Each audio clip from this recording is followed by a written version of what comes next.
প্রিয় দর্শক সকলকে স্বাগত জানাচ্ছি মিলেনিয়াম টেলিভিশন এবং মিলেনিয়াম টেলিভিশন ইউএসএ বলার কথা বলবো অনুষ্ঠানে। দর্শক, বলার কথা বলবো অনুষ্ঠানে আমরা সাম্প্রতিক নানা অনুষঙ্গের বিশ্লেষণমূলক আলোচনা শুনি। আজকের বিষয় অন্তর্বর্তীকালীন সরকারের এই মুহূর্তের চ্যালেঞ্জ ও সম্ভাবনা, এসব নিয়ে আজকে আমরা কথা বলবো এবং আজকে এই বিষয়ে আলোকপাত করবার জন্য আমাদের তিনজন অতিথি উপস্থিত থাকবেন। এই মুহূর্তে অনলাইনে আমাদের সাথে যুক্ত রয়েছেন জনাব বজলুর রশিদ ফিরোজ, সাধারণ সম্পাদক, বাংলাদেশের সমাজতান্ত্রিক দল বাসদ। দর্শক, আমাদের মাঝে আলোচনার ফাঁকে আমরা আশা করছি যে যুক্ত হবেন জনাব নিতাই রায় চৌধুরী, আইনজীবী, সাবেক মন্ত্রী ও বিএনপির কেন্দ্রীয় নেতা, এবং আরো যুক্ত হবেন লেখক ও কলামিস্ট বুলবুল আহমেদ, সে প্রত্যাশা করছি। দর্শক, আজকের বিষয় নিয়ে আপনারাও আমাদের আলোচনার সাথে থাকুন। মন্তব্যের ঘরে আপনাদের মন্তব্য প্রশ্ন থাকলে সেটা লিখুন, সেটি নিয়ে আমরা আলোচকদের কাছে আসতে চাইবো সময় পেলে। শুরু করছি মিলেনিয়াম টেলিভিশন ও মিলেনিয়াম টেলিভিশন ইউএসএ বলা কথা বলবো অনুষ্ঠান। জনাব বজলুর রশিদ ফিরোজ, আপনাকে স্বাগত জানাই আয়োজন। হ্যাঁ, ধন্যবাদ আপনাকেও এবং আপনাকে বিশেষভাবে কৃতজ্ঞতা যে প্রথমবারের মতো আপনাকে পেয়েছি আমাদের পর্দায়, এই জন্য বিশেষ ভাবে কৃতজ্ঞতা এবং ধন্যবাদ জ্ঞাপন করছি। আমরা একটু কথা বলতে চাই যে আমরা দেখছি যে গতকাল থেকে একটা বিতর্ক খুব সামনে এসছে। আজকেও রাজনৈতিক পরিস্থিতি বেশ আমরা উত্তপ্ত দেখছি যে রাষ্ট্রপতির পদত্যাগ দাবি করে আমাদের যে বিভিন্ন সংগঠন তারা কর্মসূচি পালন করছে। শহীদ মিনারের বিক্ষোভ কর্মসূচি পালন করছে ছাত্র বৈষম্য বিরোধী ছাত্র সংগঠন, এবং আরো কিছু সংগঠনের ব্যানারে আমরা দেখেছি যে বঙ্গভবনের রাষ্ট্রপতি পদত্যাগের দাবি করেছে। আসলে শেখ হাসিনা, সাবেক যে ক্ষমতাচ্যুত প্রধানমন্ত্রী, তার পদত্যাগ পত্র তিনি খুঁজে পাননি বা তার কাছে নেই, এরকম একটি স্বীকারোক্তি বা এরকম একটি কথার বলার প্রেক্ষিতে, যেটি তিনি সংবিধান অঙ্গীকার ভঙ্গ করেছেন এবং তিনি একটা মিথ্যাচার করেছেন, এরকম আমরা নানা রকম প্রতিক্রিয়া ব্যক্ত হতে দেখেছি অন্তর্বর্তীকালীন সরকারের পক্ষ থেকে। আপনি এই বিষয়টাকে কিভাবে দেখছেন, বা আপনারা যে রাষ্ট্রপতির এই বক্তব্য, যদিও রাষ্ট্রপতির দপ্তর থেকে এক বিজ্ঞপ্তির মাধ্যমে বলেছে যে এটি একটি চিরন্তন মানে সেটেলড ইস্যু, এইটি নিয়ে নতুন করে এরকম কথা বলা বা সংকট তৈরি করা থেকে বিরত থাকার জন্য তিনি আহ্বান জানিয়েছেন। ধন্যবাদ আপনাকে এবং উপস্থিত এখানকার সহ আলোচক জনাব নিতাই রায় চৌধুরী এবং বুলবুল আহমেদ, এবং যারা দর্শক শ্রোতা যারা শুনছেন তাদের সবাইকে আমার ব্যক্তিগত তরফ থেকে এবং আমাদের পার্টি বাংলাদেশের সমাজতান্ত্রিক দল বাসদের পক্ষ থেকে ধন্যবাদ জানাচ্ছি। এটা খুবই একটা গুরুত্বপূর্ণ বিষয়। বাংলাদেশের সর্বত্রই এই বিষয়টি নিয়ে আজকে আলোচনা হচ্ছে এবং বলতে পারেন যে টক অফ দ্য কান্ট্রি এই আলোচনাটার সর্বত্র ছড়িয়ে আছে। গতকাল থেকেই এই আলোচনা চলছে। যে একটা বিষয় এখানে খেয়াল করার ব্যাপার, যে বাংলাদেশের মানুষ গত 16 বছর ধরেই একটা গণতন্ত্রের জন্যে, মানুষের যে অধিকার, মৌলিক অধিকার, সেই অধিকারের জন্যে বাঁচার দাবিতে দীর্ঘ লড়াই সংগ্রাম করে আসছিল। তার এক পর্যায়ে এসে এই 2024 সালের জুলাই আগস্ট মাসে ছাত্রদের যে কোটা সংস্কার আন্দোলন, সেই আন্দোলনের এক পর্যায়ে গিয়ে সরকার পতনের এক দফা দাবিতে যে আন্দোলন, সেই আন্দোলনটা সংগঠিত হয় এবং ব্যাপক ছাত্র শ্রমিক জনতার অংশগ্রহণে যে গণ অভ্যুত্থান সংগঠিত হয়, সেই গণ অভ্যুত্থানের মধ্যে দিয়ে বিগত যে সরকার, ফ্যাসিবাদী সরকার, সেই সরকার পদত্যাগ করে দেশ থেকে বাধ্য হয়। এটা একটা জিনিস, একটা যে মীমাংসিত বিষয়, এটা অভ্যুত্থানের মধ্য দিয়ে এই জিনিসটা পরিষ্কার যে পদত্যাগ করলো কি করলো না সেটা কিন্তু আসলে কোনো অবান্তর বিষয় এখানে। কারণ জনগণ অভ্যুত্থান সংগঠিত করেছে, সেই অভ্যুত্থানের প্রেক্ষাপটে সরকার দেশ থেকে বিতাড়িত হয়েছে, পালিয়ে গিয়েছে। কাজে এখানে তার পালানোর বিষয়টাও যেমন সংবিধান মেনে হয় নাই, কারণ সংবিধানের কোথাও তো লেখা নাই যে প্রধানমন্ত্রী বা সরকার প্রধান বা তার সরকারের সকলে সেখানে পালিয়ে যেতে পারবে। তো সেই ক্ষেত্রে অভ্যুত্থান পরবর্তীকালে যে নিয়ম, একটা ভ্যাকুয়াম যেটা হয়, শূন্যতা যেটা তৈরি হয়, সেই শূন্যতা পূরণের জন্য আমাদের দেশের যে সংবিধান, সেই সংবিধানের আলোকে সংবিধানের ব্যাখ্যাকার হিসাবে, অভিভাবক হিসাবে এখানে সুপ্রিম কোর্টকে বিবেচনা করা হয়। রাষ্ট্রপতি কিন্তু সেই সুপ্রিম কোর্টের রেফারেন্স নিয়েই এই অন্তর্বর্তীকালীন সরকার তাদেরকে সংবিধান অনুযায়ী শপথ নিয়েছে। ফিরোজ ভাই, আপনাকে একটু থামাবো। ফিরোজ ভাই, আমি একটু ক্ষমা চেয়ে নিচ্ছি। আমাদের মাঝে জনাব নিতাই রায় চৌধুরী উপস্থিত হয়েছেন, সংযুক্ত হয়েছেন, একটু ওনাকে আমি একটু যুক্ত করে নিই। জনাব ঠিক নিতাই আছে। রায় চৌধুরী, স্বাগত আপনাকে। আপনি কি শুনতে পাচ্ছেন আমাকে?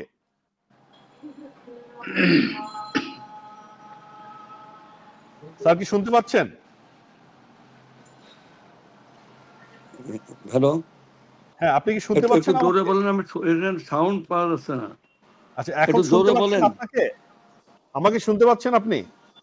না, আমি জনাব শুনতে নিতাই পাচ্ছি রায় না, সেই চৌধুরী, জন্য একটু জোরে বলেন তো। আপনি মানে কি এটা শুনতে ডিস্টার্ব পাচ্ছেন হচ্ছে, আমি আমাকে? যে স্টিমেটে আমার এটা হয় না, মানে এই জন্য বলেছিলাম। আমি আমরা বললাম যে আপনাকে শুনতে স্টিমেটে প্রবলেম আমরা হয়, একটু আপনাকে জোরে শুনতে বলেন, তো পাচ্ছি। শোনা যায় নাকি? শুধু সাবজেক্টটা বলেন, আমি বলি। আমাকে শুনতে পাচ্ছেন? জি, আপনাকে শুনতে পাচ্ছি। জি, আজকে তাহলে আমরা আপনি আলোচনা করব যে অন্তর্বর্তীকালীন আপনি সরকারের বিষয়টা যে একটু দায়। বলেন, আমি কথা বলতে থাকি। জি, আমরা অন্তর্বর্তীকালীন সরকারের চ্যালেঞ্জ এবং সম্ভাবনা নিয়ে আমরা কথা বলছি।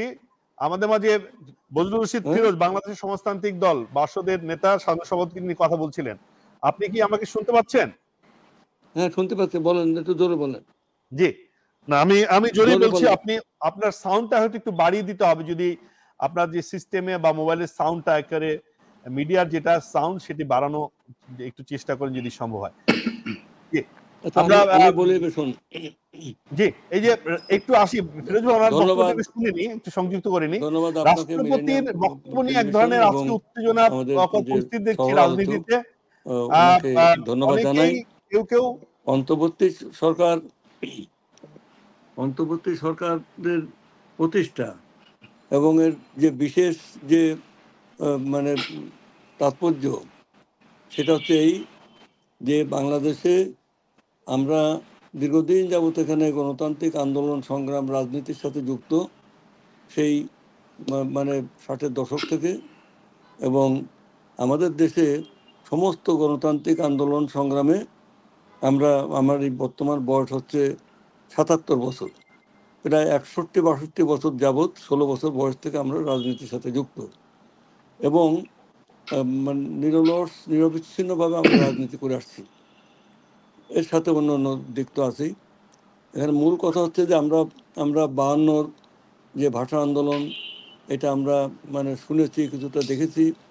69-এর গণ আন্দোলন, গণ অভ্যুত্থান, 71-এর স্বাধীনতা যুদ্ধ এবং 90-এর যে গণ অভ্যুত্থান বলা হয়, এর কোনোটাই এবারকার মতো এত বড় ব্যাপক, গভীর, তাৎপর্যপূর্ণ এবং এবার মানুষের যে মেজাজ, সেটা ছিল অভূতপূর্ব এক বিপ্লবী গণ অভ্যুত্থান।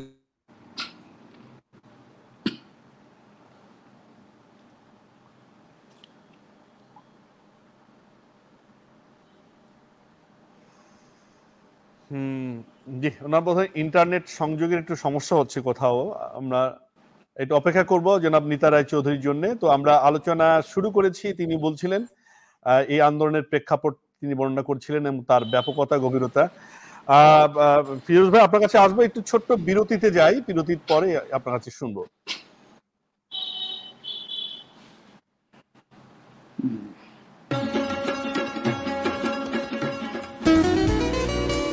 আমার কথা একটা, ইমিগ্রেন্ট এল্ডার হোম কেয়ার। বয়স যাই হোক, আপনিও আপনার প্রিয়জনকে সেবা দিতে পারেন উপার্জন ঠিক রেখে। শুধু পিতামাতা আর শ্বশুর শাশুড়ি নয়, আপনার ছেলে মেয়ে, এমনকি প্রতিবেশী, আত্মীয় স্বজনদের সেবা দিয়ে সর্বোচ্চ অর্থ উপার্জন করতে পারেন। জ্যাকসন হাইট, জামাইকা, ওজন park, Brooklyn, long island, bronze, সেই সাথে বাফলোতে রয়েছে আমাদের শাখা। Immigrant এল্ডার home care, phone 7184570813, 9177447308। আমরা ইমিগ্রেন্ট এল্ডার হোম কেয়ার, আমরাই সর্বোচ্চ পেমেন্ট করে থাকি। প্রিয় দর্শক, আমরা ছিলাম বলার কথা বলবো অনুষ্ঠানে। সকলকে আবারও বিরতির পর স্বাগত জানাচ্ছি।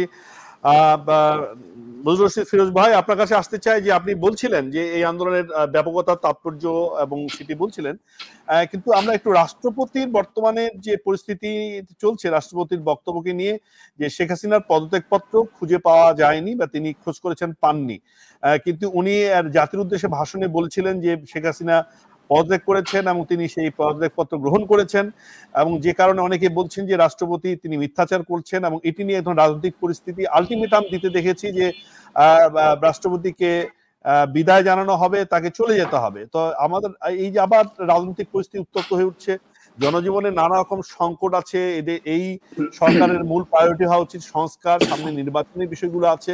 তো এগুলোকে পাশ কাটিয়ে বা সবকিছু ছাপিয়ে রাষ্ট্রপতির পদত্যাগ বা রাষ্ট্রপতি নিয়ে গিয়ে একটি রাজনৈতিক পরিস্থিতি তৈরি হচ্ছে, এটি আসলে খুব স্বাভাবিকভাবে দেখছেন কিনা, এটা আপনারা কিভাবে ব্যাখ্যা করছেন? ধন্যবাদ। আমি যেটা বলছিলাম যে একটা গণ অভ্যুত্থানের মধ্য দিয়ে দুই রকম ভাবেই হতে পারে। যে একটা যদি কোনো একটা বিপ্লবী পার্টি, সেই পার্টির নেতৃত্বে একটা গণ অভ্যুত্থান সংগঠিত হতো, তাহলে সেই গণ অভ্যুত্থানের মধ্য দিয়ে কিন্তু একটা বিপ্লবী সরকার সেখানে গঠিত হতো। যেহেতু এখানে কোনো বিপ্লবী পার্টি তার নেতৃত্বে এই গণ অভ্যুত্থানটা সংগঠিত হয় নাই, কোনো একক দল বা গোষ্ঠী বা জোট তাদের নেতৃত্বে ওই আন্দোলনটা গণ অভ্যুত্থান সংগঠিত হয় নাই। এই গণ অভ্যুত্থানটা প্রধানত এখানে যে ছাত্র সমাজ কোটার বিরোধী যে আন্দোলন করছিলেন তাদের নেতৃত্বে, ছাত্র সমাজের যে নেতৃত্বে, তাদের ইনিশিয়েটিভে এবং সকল রাজনৈতিক দল তাদের সমর্থনে, বিরোধী রাজনৈতিক দলের সমর্থনে এবং সর্বস্তরের যে শ্রমিক, কৃষক, জনগণ তাদের অংশগ্রহণে এই অভ্যুত্থানটা সংগঠিত হয়েছে। তো সেই কারণেই এই অভ্যুত্থান পরবর্তী যে সরকারটা, সেই অন্তর্বর্তীকালীন সরকার যেটা গঠিত হলো, সেই অন্তর্বর্তীকালীন সরকার কিন্তু সংবিধান মেনে এই সরকারটা গঠিত হয়েছে। এবং সংবিধান যদি বিপ্লবী সরকার হতো, বিপ্লবী অভ্যুত্থানের মধ্য দিয়ে, তাহলে কিন্তু এই সংবিধান সেটার কোনো প্রয়োজন ছিল না। তারা বিপ্লবী কাউন্সিল করে, বিপ্লবী পরিষদ করে, তারা ডিক্রি জারি করে এই দেশটা পরিচালনা করতো এবং পরবর্তীকালে কনস্টিটিউশন সেটা ফ্রেম করতো। যেহেতু এই অন্তর্বর্তীকালীন সরকার এই সংবিধান মেনে সেখানে এটা করেছে, কাজেই রাষ্ট্রপতির কাছেই তারা শপথ গ্রহণ করেছে। এবং রাষ্ট্রপতি ঠিকই বলছেন যে 5 তারিখের যে ভাষণ, সেই ভাষণে বলেছেন যে তিনি পদত্যাগ করেছেন প্রধানমন্ত্রী, সাবেক প্রধানমন্ত্রী, এবং পদত্যাগপত্র তিনি গ্রহণ করেছেন এবং 3 বাহিনীর প্রধানকে পিছনে রেখে তিনি জাতির উদ্দেশ্যে ভাষণে সেটা বলেছেন যে পদত্যাগপত্র গ্রহণ করেছেন। এইটা হলো যে ফ্যাক্ট। কিন্তু এর পরেও আমি যেটা আগে বলছিলাম যে এইটা পদত্যাগ করা না করা এটা কোনো অবান্তর বিষয়, এটার কোনো এখন আর কার্যকারিতা নেই। যিনি প্রধানমন্ত্রী তিনি যখন দেশ থেকে পালিয়ে যান তখন তিনি পদত্যাগ করলেন কি করলেন না এটা কোনো ইম্যাটেরিয়াল ব্যাপার। তো সেই জন্যে আমরা বলতে চাই যে এখানে একটা ভ্যাকুয়াম যেটা আছে, শূন্যতা তো থাকতে পারে না একটা দেশে, সেই শূন্যতা পূরণের জন্য রাষ্ট্রপতি তার যে প্রয়োজনীয় সেই প্রয়োজনীয় পদক্ষেপ সেটা গ্রহণ করেছেন। তাহলে ওই সময়ে এটা বললেন এবং এখন এই বিষয়টা কেন আবার রাষ্ট্রপতি বললেন যে পদত্যাগ করছেন কিনা, পদত্যাগপত্র পাই নাই, এটা তো একটা কন্ট্রাডিক্টরি। নিজের স্ববিরোধী যে বক্তব্য, সেই স্ববিরোধী যে বক্তব্য, সেই বক্তব্যটা কেন দিলেন রাষ্ট্রপতি, এর পেছনের কারণ কি সেটা রাষ্ট্রপতি ভালো বলতে পারবেন। যদিও রাষ্ট্রপতির অফিস থেকে রাষ্ট্রপতির অফিস থেকে একটা প্রেস উইং থেকে একটা বক্তব্য পাঠানো হয়েছে যে রাষ্ট্রপতির এই বক্তব্য নিয়ে বিভ্রান্তির কোনো অবকাশ নেই। কিন্তু তারপরেও একজন রাষ্ট্রপতি হিসেবে, দেশের মানে প্রধান ব্যক্তি হিসেবে, রাষ্ট্রের প্রধান ব্যক্তি হিসাবে এই ধরনের দুই ধরনের যে বক্তব্য তার ওখান থেকে কেন আসলো, কেনই বা এই ধরনের একটা সাক্ষাৎকার তিনি দিতে গেলেন, এবং যার মধ্য দিয়ে একটা কমোশন তৈরি হইতে পারে, যারা অভ্যুত্থানকারী শক্তি, ছাত্র শ্রমিক জনতা যারা অভ্যুত্থানে অংশগ্রহণ করেছিলেন তাদের মধ্যে একটা বিভ্রান্তি এটা হতেই পারে। সেই ধরনের বক্তব্য রাষ্ট্রপতির আসনের থেকে এই ধরনের বক্তব্য দেওয়াটা সমীচীন নয় বলে আমরা মনে করি। ধন্যবাদ ফিরোজ, আপনাকে ধন্যবাদ। কিন্তু এই সময় কেন এটি বক্তব্য, এটি নিয়ে প্রশ্ন। জনাব নিতাই রায় চৌধুরী, আমাকে শুনতে পাচ্ছেন স্যার? আমি শুনতে পাচ্ছি এবং আমাকে রাষ্ট্রপতির বক্তব্য নিয়ে রাষ্ট্রপতি প্রধানমন্ত্রী অর্থাৎ শেখ হাসিনার পদত্যাগপত্র খুঁজে পাননি, এটি নিয়ে তিনি বক্তব্য দিয়েছেন, এটি নিয়ে বেশ রাজনৈতিক পরিস্থিতি আমরা দেখছি। আপনি কিভাবে দেখছেন পরিস্থিতিটাকে? এটি নিয়ে আন্দোলন এবং রাষ্ট্রপতি পদত্যাগের দাবি উঠেছে। আমি বুঝতে পারছি। আমার বক্তব্যের সাথে এই যে ফিরোজ ভাই যে বক্তব্য দিয়েছেন, বদরুর রহমান ফিরোজ, আমরা পরিপূর্ণ একমত এই বিষয়ে। কারণ কথা হচ্ছে যে এখানে একটি গণঅভ্যুত্থান ঘটেছে, এটা ঠিক। যদি বিপ্লব করতে হয় তাহলে বিপ্লব একটি সূচি শিল্প নয়, বিপ্লব ত্রিভুজ অঙ্কন নয়, বিপ্লব কোনো ভোজ টেবিল নয়। বিপ্লব হতে হলে একটা বিপ্লবী পার্টি লাগে, বিপ্লবী গণবাহিনী থাকে, মানে তার বাহিনী থাকে, এবং বিপ্লবের মাঝে তখন বিপ্লবী সরকার গঠিত, এটা ঠিক। উনি এটা ফিরোজ সাহেব বলেছেন, এটা হলো মানে বিপ্লবের যে প্যাটার্নটা। কিন্তু এইবারকার যে অভ্যুত্থানের মানে মানে ইয়ে ছিল, গুণাগুণ ছিল প্রায় বিপ্লবের মতনই। তাহলে বিপ্লবী গণ অভ্যুত্থান বলছি আমরা বলছি এটা একটা বিপ্লবী কায়দায় একটা গণ অভ্যুত্থান। যে গণ অভ্যুত্থানের গভীরতা হচ্ছে এই, ব্যাপকতা হচ্ছে এই যে একটা দেশের সমস্ত মানুষ রাস্তায় নেমে আসলো এবং দীর্ঘদিন যাবৎ আমরা সংগ্রাম করে যাচ্ছি। আমাদের 16 বছর যাবৎ একটি ফ্যাসিবাদের বিরুদ্ধে। শেখ হাসিনার যে ক্ষমতা ছিল এটা সম্পূর্ণ একটা ফ্যাসিবাদী শাসন ছিল। ফ্যাসিবাদের মানে ফ্যাসিবাদ শব্দটা এসছে ফ্যাসিজম থেকে, না ফ্যাসিমো থেকে। ফ্যাসিমো হচ্ছে বলপ্রয়োগ, এটা একটা ফ্রেঞ্চ মানে ওয়ার্ড। বলপ্রয়োগ থেকে সেখানে মানে ফ্যাসিবাদের জন্ম। আজকে বলপ্রয়োগ করে রাষ্ট্রযন্ত্রের মাধ্যমে, বল প্রয়োগ করে বিচার ব্যবস্থার মাধ্যমে। আজকে বিচার ব্যবস্থা, যে বিচার ব্যবস্থা ছিল সম্পূর্ণরূপে কক্ষিগত বিচার ব্যবস্থা, যেখানে চিফ জাস্টিস থেকে নিচু পর্যায় পর্যন্ত একই সরকারের মানে মানে অনুগ্রহভাজন ছিল সরকারের। সেই পরিচালিত বিচার ব্যবস্থা, তাদের সেই শোষণ চাষের রাজত্বের সেটাকে টিকিয়ে রাখার যে বিচার ব্যবস্থা, সেই বিচার ব্যবস্থা ছিল। কারণ আমি 47 বছর যাবৎ এই বিচার ব্যবস্থার সাথে আমি জড়িত। আমি আইনজীবী, সুপ্রিম কোর্টের সিনিয়র আইনজীবী, অ্যাট দি সেম টাইম আমি এই দেশের ল মিনিস্টারও ছিলাম। তো সেই জন্য আমরা আমরা এটা এটা এই বিচার ব্যবস্থাটা আমরা দেখেছি। এখানে এখানে আইন প্রয়োগকারী সংস্থা, পুলিশ বলেন, বিজিবি বলেন, র্যাব বলেন, সবই সরকারের সাথে একই সাথে মানে সেই ছাত্রলীগ এবং যুবলীগের এবং আওয়ামী ক্যাডারদের যে নগ্ন প্রকাশ্য হামলা, সেই আগ্নেয়াস্ত্র নিয়ে, দেশীয় অস্ত্র নিয়ে পুলিশ তার সাথে কাঁধে কাঁধ মিলিয়ে তারা মানে নিরস্ত্র জনগণের উপরে ঝাঁপিয়ে পড়েছে। এখানে কোনো এটি এর মাধ্যমে আমরা অসীম আত্মত্যাগ করেছি, আমাদের আমাদের নিরলস সংগ্রাম করেছি, অনেকের জীবন গিয়েছে। সেই 16 বছর যাবৎ অনেকের গুম হয়েছে, খুন হয়েছে, লক্ষ লক্ষ মামলা হয়েছে। এদেশে কোনো গণতান্ত্রিক পার্টি, গণতান্ত্রিক আন্দোলনের দ্বারা তারা এখানে কোনো কথা বলতে পারে নাই। এইটা হচ্ছে ফ্যাসিজম। এই ফ্যাসিজমের পতন হয়েছে এই গণ অভ্যুত্থানের মাধ্যমে। গণ অভ্যুত্থানের মাধ্যমে যখন পতন হলো, তখন রাষ্ট্রপতি তার দায়িত্ব পালন করলেন। মানে সরকারের যে নিরবচ্ছিন্নতা হলো কি, যে একটা সরকার পতন হলো বা একটা সরকার পালিয়ে গেল, তখন কিন্তু এখানে খালি রাখা যাবে না। Within within very shortest possible time, একদিনের মধ্যে বা 1 ঘন্টার মধ্যে সেখানে আরেকজন সে টেক ওভার করে সরকারের ধারাবাহিকতা রক্ষা করবে। একটা সরকারের পতন হয়েছে, পালিয়ে গেছে, আরেকটা সরকার হবে সামনে। অতএব এই মাঝখানে যে সরকারটা, সেটি হলো অন্তর্বর্তীকালীন সরকার। এটা বলেছে এটা আমরা অন্তর্বর্তীকালীন সরকার। এই এই এই অন্তর্বর্তীকালীন সরকারের পেছনে কত কত আত্মত্যাগ, কত কত জীবনদান, কত মানে সেই সীমাহীন সেই তরুণ ছাত্রছাত্রীদের এটা আমরা দেখেছি। এটা একটা আর একটা চ্যাপ্টার। এটা একটা বলতে গেলে সেই জন্য গভীরতাটা বুঝতে হবে। কিন্তু বাংলাদেশের সমস্ত জনগণ, সমস্ত শ্রেণী পেশার মানুষ, এখানে আপনার আপনার শিক্ষক, বুদ্ধিজীবী, সংস্কৃতি কর্মী, সাংবাদিক, যারা মানে অন্তত প্রগতির পক্ষে, যারা হচ্ছে পরিবর্তনের পক্ষে, তারা নেমে এসছে। এরা রাষ্ট্রের রূপান্তর চাচ্ছে। এটা কিন্তু পরিবর্তন শুধু না, পরিবর্তন হলো change. Change G is a linear expression. অর্থাৎ যেখানে ডোবা ছিল, খানা ছিল, সেখানে মাটি ভরাট করলাম, সেখানে একটা বিল্ডিং করলাম, এটা একটা পরিবর্তন। পরিবর্তন তো বটেই, কিন্তু রূপান্তর হচ্ছে সম্পূর্ণ রাষ্ট্র ব্যবস্থাকে, তার উৎপাদন সম্পর্ক, তার বন্টন ব্যবস্থা, তার অর্থনীতি, তার সংস্কৃতি, তার ইতিহাস, যা কিছু সব যেটা ধ্বংস হয়ে গেছিল, তারা ভুল ইতিহাস সেখানে চর্চা করছিল। এবং আমাদের ছাত্রছাত্রীদেরকে মানে বিভ্রান্তিমূলক ইতিহাস এখানে এখানে ইন্ট্রোডিউস করছিল। তারা এখানে পরীক্ষা ব্যবস্থা সম্পূর্ণ ধ্বংস করে দিয়ে একটা জাতিকে একটা অশিক্ষিত জাতিতে পরিণত করছিল। তার সংস্কৃতিকে তার ধ্বংস করেছে।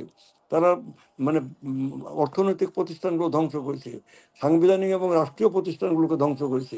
নির্বাচন commission, public service commission, university grant commission, দুর্নীতি দমন কমিশন, এই যে সমস্ত সাংবিধানিক প্রতিষ্ঠান এবং রাষ্ট্রীয় প্রতিষ্ঠান, সব কিছু অল হ্যাজ বিন ডিসঅর্ডার।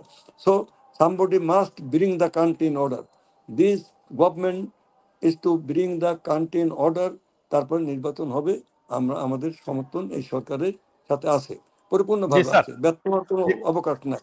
অন্যদিকে জি আমি স্যার, শেষ একটু করছি, অন্যদিকে আপনার না না আলোচনার সাথেই স্যার সংযুক্ত করে একটু জানতে চাই, আপনি স্যার একজন সিনিয়র আইনজীবী, দেশের প্রথিতযশা আইনজীবী।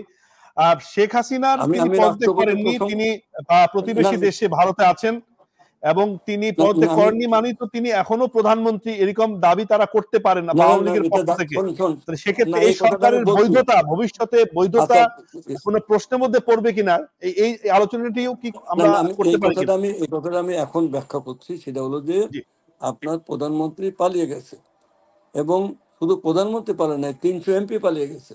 শুধু 300 এমপি না, তা আওয়ামী লীগের সমস্ত উপজেলা চেয়ারম্যান নেতা সব সব পালিয়ে গেছে।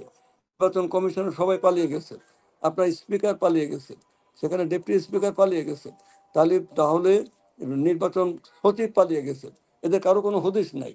তাহলে আজকে যখন পালিয়ে গেল, তখন এই যে question of resignation does not at all arise, এটা ডক্ট্রিন অফ নেসেসিটি এখানে অ্যাপ্লাই করা হয়েছে। আর্টিকেল 106 এখানে এটা অ্যাপ্লাই করা হয়েছে। সেই ডক্ট্রিন অফ নেসেসিটি, এটা দ্য ডিউটি অফ দি রাষ্ট্রপতি, তিনি সেখানে পার্লামেন্ট বিলুপ্ত হয়েছে। পার্লামেন্ট তো নাই, পার্লামেন্ট ডাকার লোক নাই, পার্লামেন্ট মানে বসার লোক নাই, অতএব এটা পার্লামেন্টটাকে বিলুপ্ত করা হয়েছে, এটা বিলুপ্ত হয়েছে। সেদিন ফেসবুকে একটা জিনিস দেখছিলাম, একটা যদিও কথাটা খুব হালকা, তবু কথাটা এটা বলছে যে একজনের স্ত্রী পালিয়ে আরেকজনের সাথে চলে গেল, অতএব সেখানে তো তালাক দেওয়ার প্রশ্ন থাকে না, যে স্ত্রী যে ওয়াইফ পালিয়ে চলে গেল। জি স্যার, ধন্যবাদ আপনাকে স্যার, আবার আপনার কাছে আসবো, আপনি সাথে থাকুন আমাদের, এবং আপনাকে কৃতজ্ঞতা। দর্শক, আমরা এতক্ষণ বিএনপির ভাইস চেয়ারম্যান জনাব নিতাই রায় চৌধুরীর বক্তব্য শুনলাম। তিনি বাংলাদেশের একজন সিনিয়র প্রথিতযশা আইনজীবী এবং সাবেক মন্ত্রী, বিভিন্ন বিশাল তার রাজনৈতিক ক্যারিয়ার। আমরা খুব ছোটবেলা থেকেই তাকে চিনি এবং তাকে আমরা দেখেছি, তার সম্পর্কে জানি।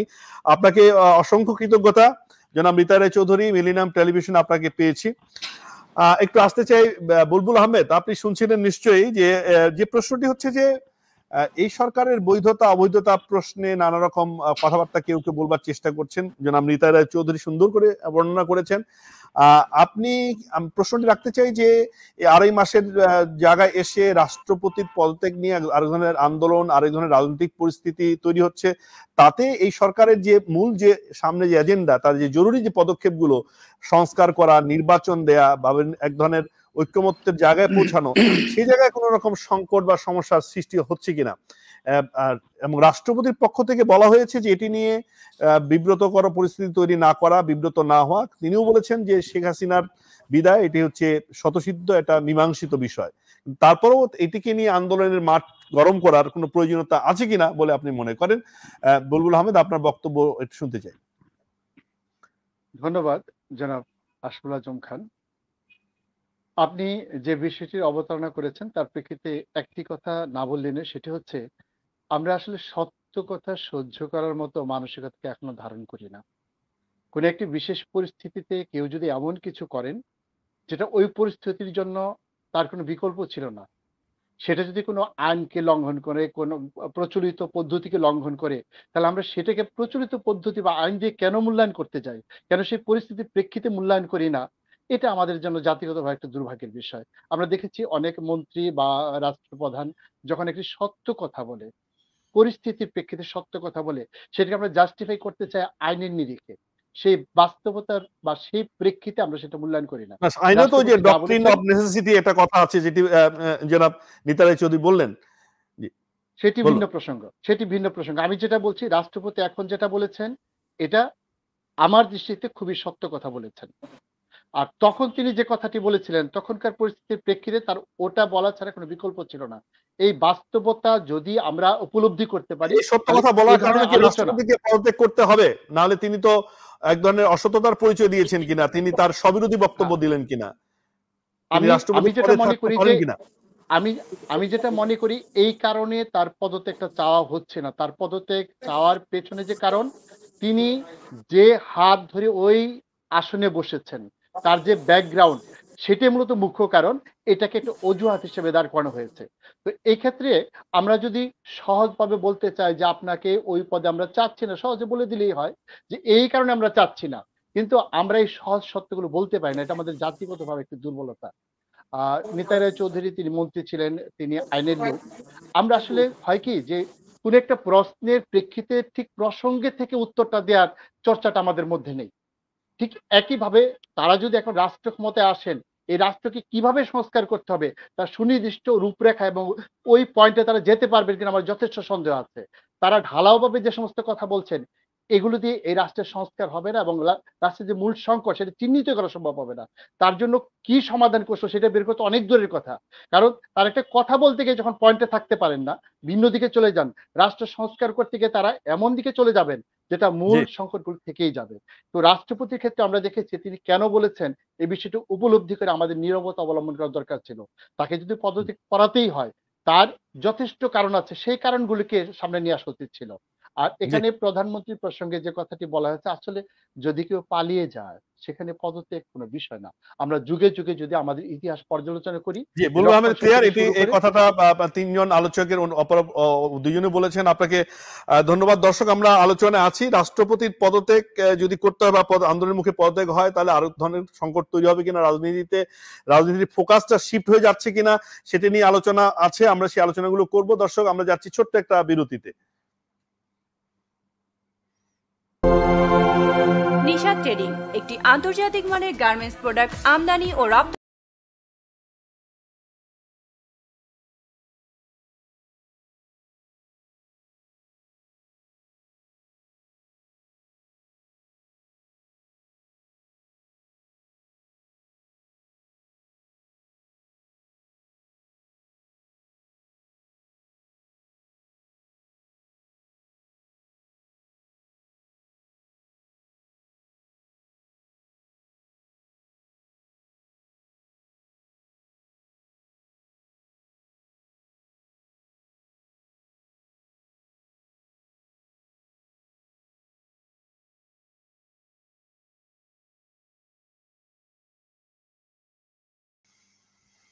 দর্শক, বিরতির শেষে সকলকে আবারও আলোচনায় স্বাগত জানাচ্ছি। জনাব বজলুর রশিদ ফিরোজ, আপনার কাছে আসতে চাই। যে প্রশ্নটি হচ্ছে যে বর্তমান সরকারের সংস্কার কতটা করতে পারবে, এই প্রশ্নে যথেষ্ট সন্দেহ প্রকাশ করছেন বুলবুল আহমেদ।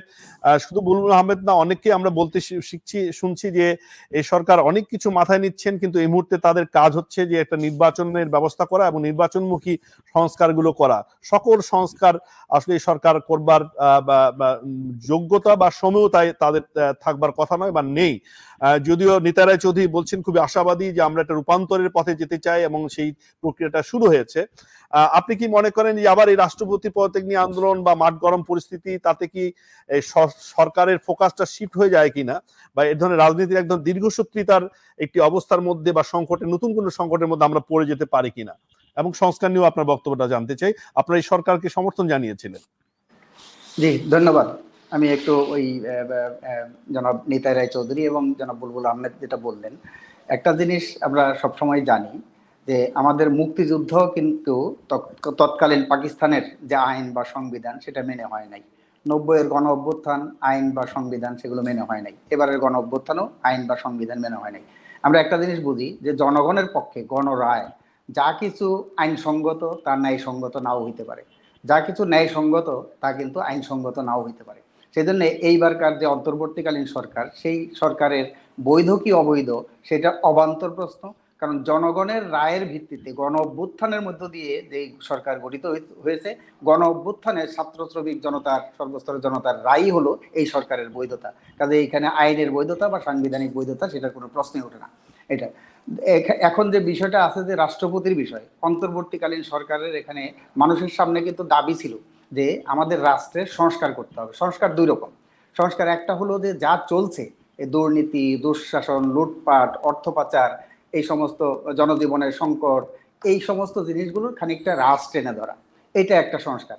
আরেকটা সংস্কার হলো যেটা জনাব নিতাই রায় চৌধুরী বলেছেন, এটা সম্ভব হবে কিনা সম্ভব হবে না, যে রূপান্তরের লক্ষ্যে পরিবর্তন, আমূল পরিবর্তন, সেই আমূল পরিবর্তনের লক্ষ্যে সংস্কারটা এক ধাপ অগ্রগতি সাধন করবে, সেই ধরনের সংস্কার। কিন্তু আমরা জানি যে এখানে যে বৈষম্যহীন ছাত্র আন্দোলন, তার ব্যানারে যে আন্দোলনটা হয়েছে, বৈষম্য বিলুপ্তের যে আকাঙ্ক্ষা ছাত্র শ্রমিক জনতা তাদের যে আকাঙ্ক্ষা, সেই বৈষম্য বিলুপ করতে হলে সমাজের যে আর্থসামাজিক কাঠামো, সেই কাঠামোটা বহাল রেখে এখানে বৈষম্য বিলুপ করাটা মানে কাঁঠালের আমসত্ত্বের মতো হবে। তাহলে সেই জন্যই বৈষম্য যদি পুরোপুরি বিলোপ করতে হয় তাহলে কিন্তু এখানকার আর্থসামাজিক ব্যবস্থা, অর্থাৎ ব্যবস্থা বদলাতে হবে। ব্যবস্থা না বদলালে অবস্থার পরিবর্তন হবে না। কিন্তু তারপরেও আমরা যেটা বলছি যে অনেকগুলো সংস্কার, 10টা সে কমিশন করেছেন অন্তর্বর্তীকালীন সরকার, সবগুলো এই সরকার কিন্তু মানে করতে পারবেন না। সে একটা রূপরেখা দিতে পারে, আউটলাইন। এই যে ব্যবস্থা বদলানোর জন্য আসলে কি লাগবে আমরা একটু বলি। আমি যুক্ত করতে চাই যে আমরা 53 বছর পর যে গণ আন্দোলনটা দেখলাম, আপনারা সবাই বলেছেন যে আন্দোলনের গভীরতা অনেক ব্যাপক। কোন একটি সরকারকে এইভাবে পালিয়ে যেতে হয়নি। মুক্তিযুদ্ধের পরবর্তী সময়ে এই ধরনের গভীরতা, ব্যাপকতা, বিস্তীর্ণ একটি পরিস্থিতি আমরা লক্ষ্য করিনি কখনো। ফলে এই আন্দোলনে যদি সামাজিক রূপান্তর পরিবর্তন না হয় তাহলে এই পরিবর্তনটা কখন হবে?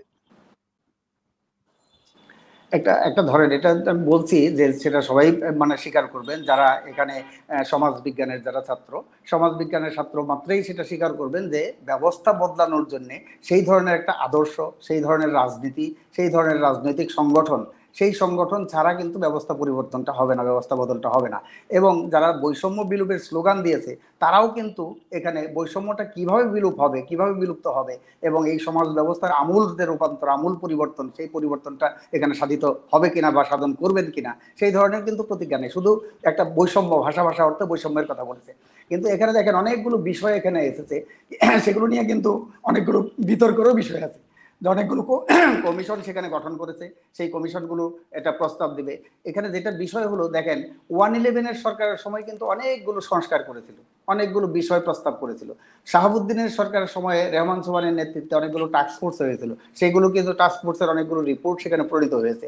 এইগুলো কিন্তু বাস্তবায়ন করবে একটা এই অন্তর্বর্তীকালীন সরকার, সংস্কার করুক, যাই করুক, যে আইন করুক, বিধিবিধান করুক, সেগুলো বাস্তবায়নের পরে একটা যে সুষ্ঠু নির্বাচন হবে, সেই নির্বাচিত জনপ্রতিনিধিরা বা নির্বাচিত সরকার, সেই সরকার কিন্তু এই সংস্কারের যে প্রস্তাবগুলো সেগুলো বাস্তবায়ন করবে। অন্তর্বর্তীকালীন সরকার কিন্তু এগুলো বাস্তবায়ন করতে পারবে না। এবং অন্তর্বর্তীকালীন সরকারেরও যেটা এই যে অবৈধ অবৈধ বলছেন, তারও যে বৈধতা, সেই বৈধতাও কিন্তু পরবর্তী যে পার্লামেন্ট হবে, নির্বাচিত সরকার হবে, আইনসভা হবে, সেই আইনসভার মধ্যেও সেগুলো অনুমোদন করতে হবে। কাজে সেই জন্যই এই অন্তর্বর্তীকালীন সরকারের ফার্স্ট অ্যান্ড প্রাইম টাস্ক হওয়া দরকার আমাদের মতে, যে একটা সুষ্ঠু, অবাধ, গণতান্ত্রিক এবং অংশগ্রহণমূলক নির্বাচনের জন্য যেই যেই সংস্কারগুলো এই মুহূর্তে প্রয়োজন, অর্থাৎ নির্বাচন করতে গেলে আইন শৃঙ্খলা বাহিনী লাগে, পুলিশ প্রশাসন লাগে এবং বিচার ব্যবস্থা লাগে, এর যে সংস্কার, সেই সংস্কারের মধ্য দিয়ে একটা অন্তর্ভুক্তিমূলক যে নির্বাচন, সেই নির্বাচনের কাজটা প্রাধান্য দেওয়া দরকার। কিন্তু এই অন্তর্বর্তীকালীন সরকার ইতিমধ্যেই মানুষের মধ্যে যে আকাঙ্ক্ষাগুলো ছিল, আইন শৃঙ্খলা পরিস্থিতি এখনো নিয়ন্ত্রণে নেই, প্রশাসন এই সরকারের নিয়ন্ত্রণে নেই,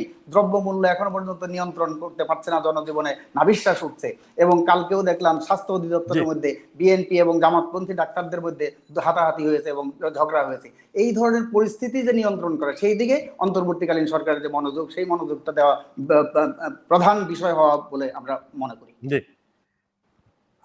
ফিরোজুল, আপনাকে ধন্যবাদ। নিতা রায় চৌধুরী কাছে আসতে চাই, তিনি স্ক্রিনে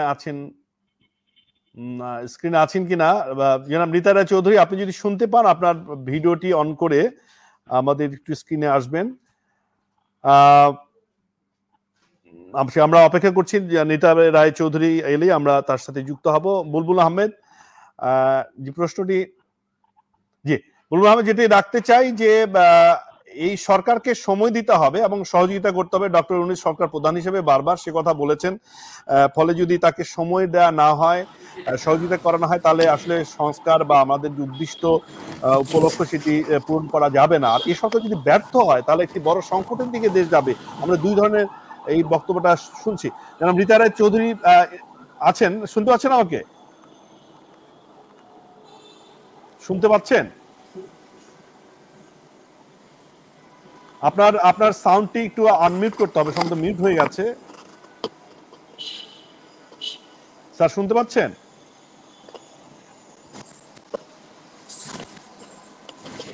হ্যালো স্যার, কি শুনতে পাচ্ছেন আমাকে? নিতা রায় চৌধুরী, আপনার আনমিউট করতে হবে। কোনো সাউন্ডে কত সমস্যা হচ্ছে, বোধহয় আপনার মোবাইলের অপশনে আনমিউট করতে হবে, নেটের সমস্যা থাকতে পারে। জি বুলবুল আহমেদ বলুন। প্রশ্নটি হচ্ছে যে,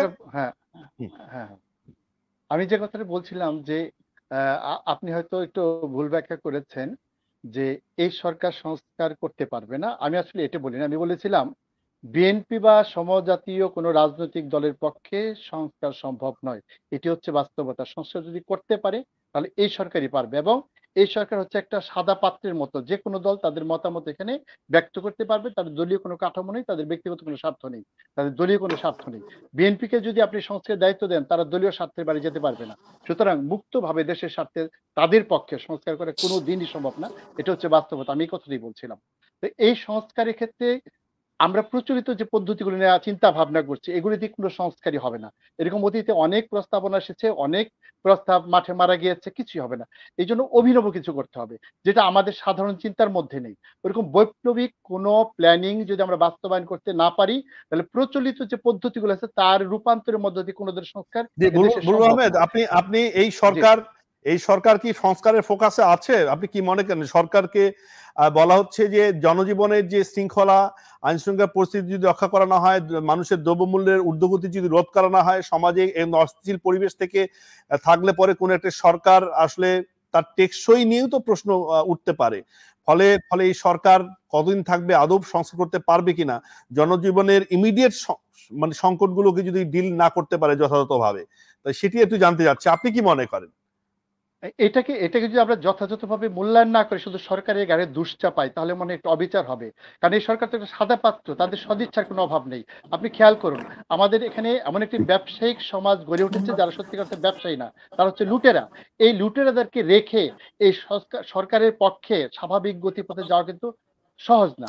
এবং আমাদের যে প্রশাসন গড়ে উঠেছে সেই লুটেরা ব্যবসায়ীদের বিরুদ্ধে কোনো পদক্ষেপ আপনি গ্রহণ করতে দেখছেন? বুলবুল আহমেদ, কোন পদক্ষেপ কি গ্রহণ করতে দেখছেন? সিন্ডিকেট কি খুঁজে পাওয়া গেছে? সরকার খুঁজে পেয়েছে? আমি সেটাই বলছি, এখানে যে পদ্ধতি অবলম্বন করা হচ্ছে সেই ম্যাজিস্ট্রেসি পাওয়ার, সেই পদ্ধতি, তাদেরকে শক্তি প্রয়োগের পড়তে মাস্টারির মতো তাদেরকে জ্ঞান দান করা, এগুলি দিয়ে তো লুটেরাদের বিচার করা যাবে না। তারা এই বাজার ব্যবস্থাপনা মনিটরিং করতে গিয়ে যেভাবে মাস্টারের ভূমিকা পালন করে, আমরা তো ছোটবেলায় দেখেছি ম্যাজিস্ট্রেট যখন যেত তখন সব দোকানপাট ভয়ে আতঙ্কে কাঁপতো। আর এখন তারা কি করে, ওখানে মাস্টারি করে বুঝায়, তাদেরকে উল্টা ধমক খেয়ে আসতে হয়। এভাবে তো পরিবর্তন সম্ভব না। এই জন্য নতুন কৌশল নিতে হবে। এবং আমি আশাবাদী কেউ না কেউ শক্তি প্রয়োগ করার জন্যই তো সরকারকে শুধু শক্তি প্রয়োগ না, শুধু ধন্যবাদ আপনাকে আসবো। জনাব নিতাই রায় চৌধুরী, আপনার কাছে আসতে চাই যে আপনিও বলেছেন যে সংস্কার করা উচিত বা সংস্কারের সুযোগ তৈরি হয়েছে, রূপান্তরের পথে বাংলাদেশ যাবে, অনেকেই এটা মনে করছেন। কিন্তু এই সরকার বিএনপির পক্ষ থেকে দাবি করা হয়েছে যে নির্বাচন সংক্রান্ত যে সংস্কার বা নির্বাচন কমিশনের যে সংস্কার সেটি নিয়ে সরকার সুস্পষ্টভাবে কোনো বক্তব্য পর্যন্ত দেয়নি। বিএনপি এই সরকারকে সংস্কারের জন্য কতটুকু সময় দেবে? ধন্যবাদ আপনাকে।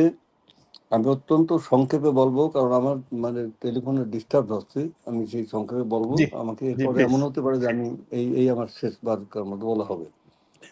আমি আমার বক্তব্য হচ্ছে যে রূপান্তর একটা খুব বিশাল আকাঙ্ক্ষার ব্যাপার, এবং রূপান্তর মানে সমাজ ব্যবস্থা এবং রাষ্ট্র ব্যবস্থা, অর্থনৈতিক ব্যবস্থা, মেন হলো অর্থনৈতিক ব্যবস্থা। সমাজের বুনিয়াদী কাঠামোতে যে অর্থনীতি থাকে, তার মোড অফ প্রোডাকশন, তার প্রোডাকশন রিলেশনস, তার উৎপাদন পদ্ধতি, তার বন্টন ব্যবস্থা, সব কিছু মিলে একটা মানে সমাজের রূপান্তর ঘটে, এগুলো পরিবর্তন আনা। তো এখানে যদি আমরা মোটা দাগে যদি আমরা এটুকু করতে পারি যে একটা আমূল ভূমি সংস্কার, এ দেশে ভূমি সংস্কার হয়নি, কৃষকের ভূমি সংস্কারের প্রয়োজন। এখানে দুর্নীতি মানে সম্পূর্ণরূপে দুর্নীতির মূলচ্ছেদ করা, যেমন আপনার ওয়েলফেয়ার স্টেটগুলোতে আছে, যেমন অন্য অন্য জায়গা আছে, দুর্নীতির মূলচ্ছেদ করা, এবং গণতান্ত্রিক যে মূল্যবোধ এবং গণতান্ত্রিক যে সমাজ, জনগণের গণতান্ত্রিক সমাজ মানে প্রতিষ্ঠিত করা, এবং দেশটাকে সম্পূর্ণরূপে বিদেশি শোষণাধিপত্য থেকে মুক্ত করা। একটা যদি আমরা বিদেশি শোষণাধিপত্যের থেকে দেশটাকে যদি মুক্ত করতে পারি, দেশে যদি জাতীয় পুঁজি গড়ে তুলতে পারি, লুটেরা পুঁজির পরিবর্তে এখানে দুর্নীতিবাদ যে সিন্ডিকেট গড়ে উঠেছিল, যেভাবে সব কিছু লুটপাট করে সব কিছু ধ্বংস করে ফেলেছিল, এটা একটা কোনো স্বাধীন দেশের এটা হতে পারে না। অতএব এইটা হয়েছিল। এবং মানে স্বাধীনতার যে চেতনা, যে আকাঙ্ক্ষা ছিল 71 সালে, এই চেতনা ছিল গণতন্ত্র। এই গণতন্ত্রকে সম্পূর্ণরূপে ধ্বংস করে দেওয়া হলো। সেখানে মানে বছরের পর বছর কোনো গণতান্ত্রিক নির্বাচন হয় নাই, ইউনিয়ন পরিষদে হয় নাই, উপজেলা হয় নাই, সিটি কর্পোরেশন হয় নাই, পৌরসভা হয় নাই, parliament is the highest authority of the nation, পার্লামেন্টে নির্বাচন হয় নাই। সেই 2008-এ হয় নাই, 2014 হয় নাই, 2018 হয় নাই, 24 হয় নাই। অতএব এই যে দেশটা একটা নিজের মানে পারিবারিক রাজত্ব, এই রাজত্ব, এই রাষ্ট্র ব্যবস্থাটা ভেঙে এরা পালিয়ে গেছে। অর্থাৎ একটা জাতি একটা বিশাল একটা তার বুকের উপরে চেপে বসে থাকা, যে পাহাড়ের মতো যে অপশক্তি। প্রশ্নটি হলো যে আপনি যেটা বলেছেন আমরা একমত, কিন্তু এই সংস্কারটা আসলে কারা করবে? বর্তমান সরকার করবে নাকি যে সরকার ক্ষমতায় আসবে? বুলবুল আহমেদ বলেছে রাজনৈতিক সরকারগুলো ক্ষমতায় আসলে তারা সংস্কার করতে চায় না। অতীতে এই ধরনের সংস্কারের প্রস্তাবনা এসেছিল শাহাবুদ্দিনের আমলে 111-এর পরে, এগুলো বাস্তবায়ন হয়নি ফিরোজ বলছেন। ফলে কারা করবে সংস্কারটা? অত ব্যাখ্যা লাগে না, আপনি এক কথা বললেই বুঝতে পারি কি বলতে চেয়েছেন। এখন এখানে এটা বিষয়টা হচ্ছে যে এই সরকারের যে আকাঙ্ক্ষা তারা সংস্কার করবেন, সংস্কার সম্পূর্ণ হয়তো করতে পারবেন না, কিন্তু যতটুকু প্রয়োজন সেটুকু তাদেরকে করতেই হবে।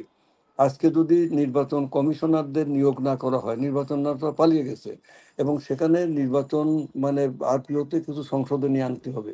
সেই সংশোধনী এখন পার্লামেন্ট নাই, অর্ডিন্যান্স দেবেন, নেক্সট পার্লামেন্ট এটাকে বৈধতা দেবে।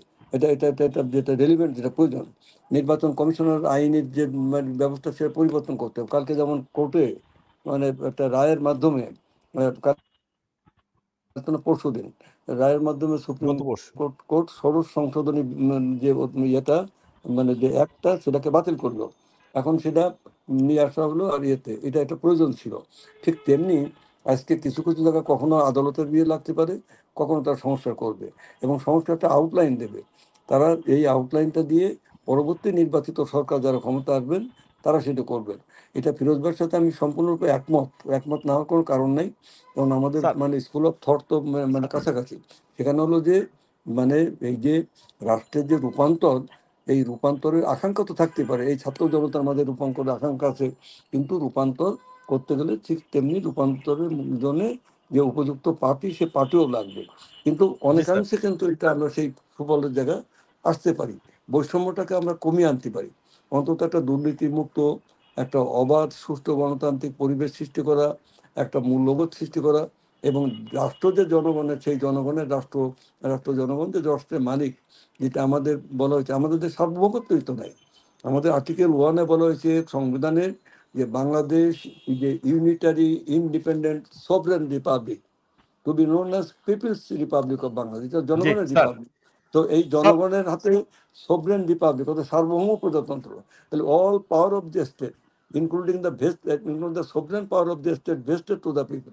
সেই জনগণ তার সার্বভৌম ক্ষমতা থাকে জনগণের কাছে। সার্বভৌম ক্ষমতা জনগণ প্রয়োগ করে একমাত্র ভোটের মাধ্যমে, সে ভোট হয় না। অতএব এই জায়গায় আমাদের ফিরে আসতে হবে। ধন্যবাদ স্যার, আপনাকে অসংখ্য ধন্যবাদ সময় দেওয়ার জন্য। আমরা আলোচনা, আমাদের সময় একেবারেই শেষ, আমরা সংবাদ নিউজ আছে আমাদের। স্যার আপনাকে অসংখ্য ধন্যবাদ পেয়েছি, ভবিষ্যতেও স্যার থাকবেন, আমাদের সময় দেবেন। আমি আপনাদের কাছ থেকে ফিরোজ ভাই এবং বুলবুল আহমেদ সাহেব, আপনাদের কাছ থেকে আমি একটু বিদায় নিই, কারণ আমার আসলে খুব ডিস্টার্ব হচ্ছে এই ফোনে। আপনাদের অসংখ্য ধন্যবাদ, দেখা হবে সবার সাথে। থ্যাংক ইউ স্যার, জি প্রণাম নেবেন। ফিরোজ ভাই আপনাকে দিয়ে শেষ করতে চাই। বুলবুল ভাই সরি যে খুব বেশি সময় আপনাকে দিতে পারলাম না। ফিরোজ ভাই যে আপনি বলেছেন যে বারবার সংস্কার উদ্যোগ নেওয়া হয়েছিল কিন্তু সেটি কার্যকর হয়নি। আমরা 90-এর গণঅভ্যুত্থান দেখেছি, আমরাও সেখানে পার্ট ছিলাম, সেখানেও ছাত্র জনতার নানা রকম আকাঙ্ক্ষার অভিব্যক্তি আমরা দেখেছিলাম, কিন্তু আমরা হতাশ হয়েছি। পরবর্তী সময় নানা আন্দোলনে আমরা কিন্তু হতাশার মধ্যে পড়েছি।